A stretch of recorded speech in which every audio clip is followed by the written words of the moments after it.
Israeli বাহিনীর বর্বর ক্ষেপণাস্ত্র হামলায় ধসে পড়ছে একের পর এক গাজা সিটির বহুতল আবাসিক ভবন। রোববার কাতার ভিত্তিক গণমাধ্যম আল জাজিরা বলছে, ইসরায়েলি প্রতিরক্ষা বাহিনী IDF এর ক্ষেপণাস্ত্র হামলায় এখন পর্যন্ত গাজা শহরে ধুলোর সঙ্গে মিশে গেছে কমপক্ষে 16টি সুউচ্চ ভবন।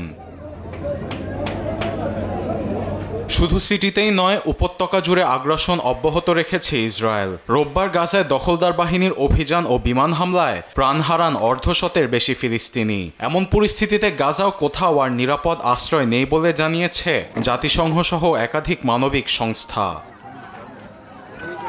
একই সঙ্গে গাজার সবচেয়ে বড় হাসপাতাল আল শিফা খালি করে দক্ষিণাঞ্চলে স্থানান্তরের সতর্কবার্তা দিয়েছে ইসরায়েলি সেনারা। এতে আহত ফিলিস্তিনিদের প্রাণ হুমকির মুখে পড়বে বলে জানান হাসপাতালের পরিচালক হাসান আল শায়ের।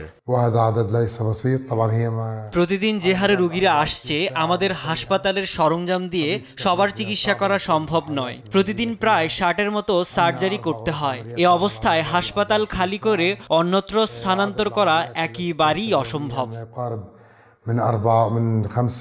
নিজেদের ভবিষ্যৎ নিয়ে শঙ্কার কথা জানান আহতরাও।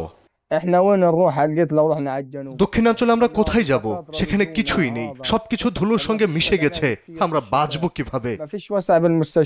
এদিকে কাতারে ইসরায়েলি হামলা সত্ত্বেও গাজা ইসরায়েল যুদ্ধবিরতির জন্য দোহা মধ্যস্থতাকারীর ভূমিকা পালন করে যাবে বলে আশ্বস্ত করেছেন দেশটির প্রধানমন্ত্রী শেখ মোহাম্মদ বিন আব্দুল রহমান। আরব ইসলামিক সম্মেলনের আগে পররাষ্ট্রমন্ত্রীদের সঙ্গে বৈঠকের সময় এ কথা জানান তিনি। এমন পরিস্থিতিতে হামাস ইসরায়েল আদৌ আলোচনায় বসবে কিনা এ নিয়ে রয়েছে অনিশ্চয়তা। আরবেদ আফসার, নিউজ ডেস্ক, দেশ টিভি।